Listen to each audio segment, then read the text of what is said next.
Okay, so my initial idea was to record in an old barn or old fish factory, something that was tied to the history of the northern part of Norway.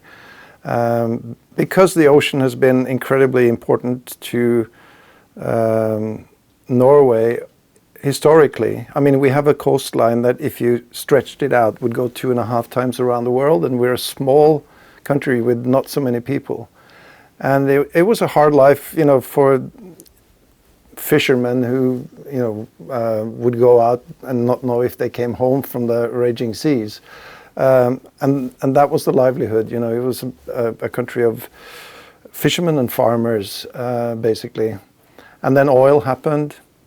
And of course, that made us into an extremely rich nation, but it also made us kind of guilty of screwing up, the climate. So I think we bear a responsibility for that. We have to acknowledge that, yes, it gave us great public health system and hospitals, but we also have a responsibility to maybe carry more of the burden than other countries in the way that we've gotten rich off pollution. So there's a recognition in that. So Bodø is originally a small fishing village.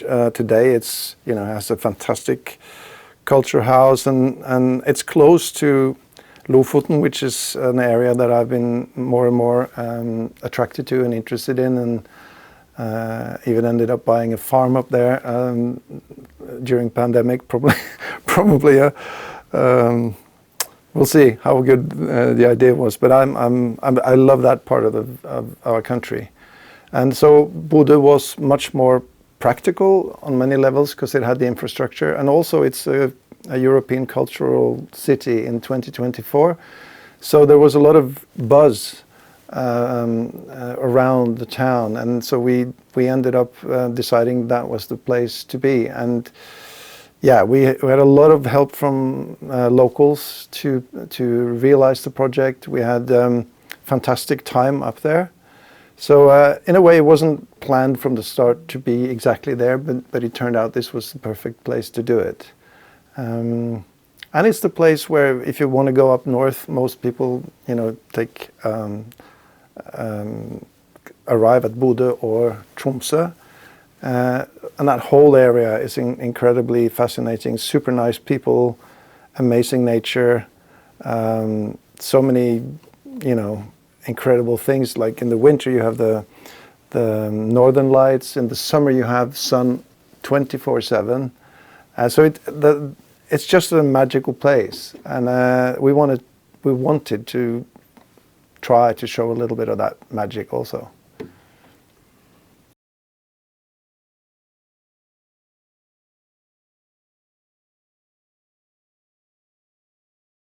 I think there's a fundamental draw towards melancholia in Norwegian culture and in books, films, well, in Scandinavia in general. But I don't want to piss off the Swedes and the Danes and the Finns, But there's definitely, our music is, somehow this sense of yearning that is hard to explain to people.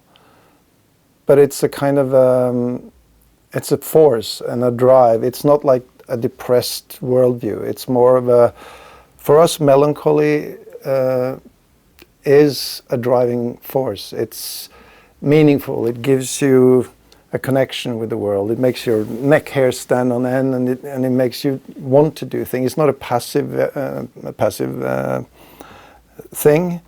And I think that can have, on some level, to do with nature and the sort of mystique of forests and the drama of nature. I think it sort of, you see it's quite like sort of closely connected to most art forms, that there is somehow such a thing as a Nordic viewpoint and if you want to call it Norwegian or Nordic soul. And it has to do with this, it's not a sort of, I guess in a way it's about taking life seriously. I get depressed from music that tries to make me happy. I get happy from music that touches me and feeds my soul in a melancholic fashion. I mean, it's just a different cultural take on things, and we can't deny that we come from that tradition, and we make music in that tradition.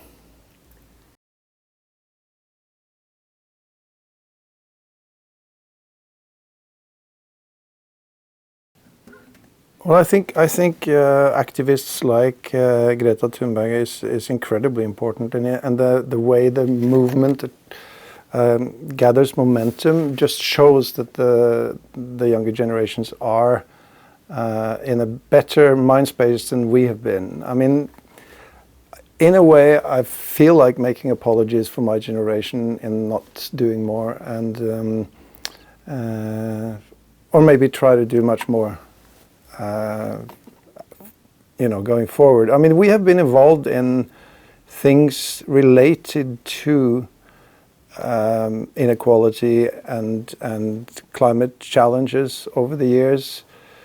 I mean, Morten and I paid for the first electric car to be imported to Norway in 1989, and gave it to Bellona, which is like a Greenpeace type organization in Norway.